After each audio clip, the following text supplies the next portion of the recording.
Wrongful convictions. It could happen to anybody. Arrested and sentenced to prison for a crime you did not commit.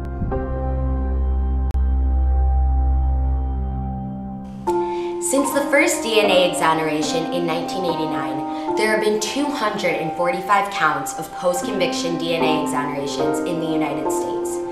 Out of those 245, 17 served time on death row, and only 105 of the true suspects have been identified. So the question is, what or who is to blame for America's failing criminal justice system? Criminal defense attorney Kevin Rothschild believes that one of the problems is the lack of resources offered to defendants. I think the main reason why people are in prison who perhaps have been wrongfully convicted is access to legal resources.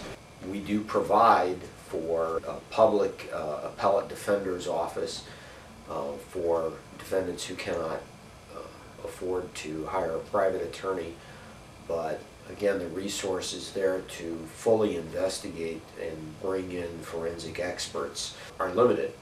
And you also have a tremendous number of cases that are being defended by the public defender's office, so just the sheer volume of cases that they're handling does not allow them to follow up on individual cases where evidence has been discovered that might lead to an acquittal or a reversal of a conviction of their client. According to the people here at the Innocence Project, a non-for-profit organization dedicated to the exoneration of the wrongfully convicted, a lack of resources isn't the problem. Eyewitness misidentifications, unvalidated forensic science, government misconduct, informants and snitches, and false confessions have become today's leading causes of false convictions. Take Christopher Ochoa, for example. In 1988, at only 20 years old, Ochoa was arrested for the rape and murder of Nancy DePriest.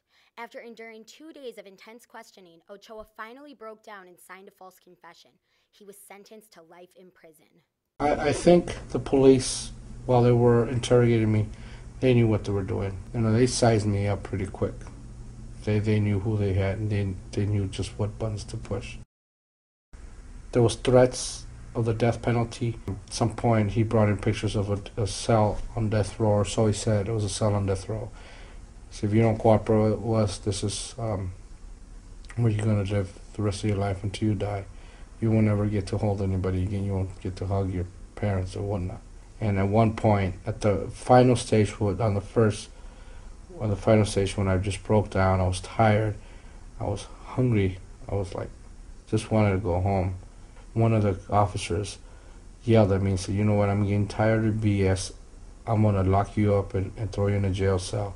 You're young, you've never been in jail, you'll be fresh meat for the prisoners."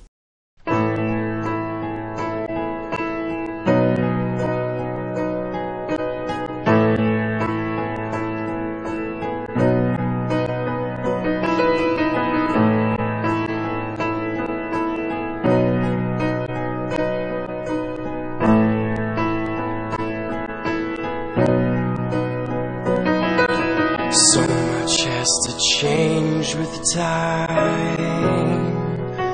Winted words in ink and rhymes. My name is Chris Ochoa. The state of Texas imprisoned me for 12 years for a murder I did not commit. They gave me number 542249. Today, I am finally free. Lay down, my baby, our hearts beat, our bones. Lay down, my baby, your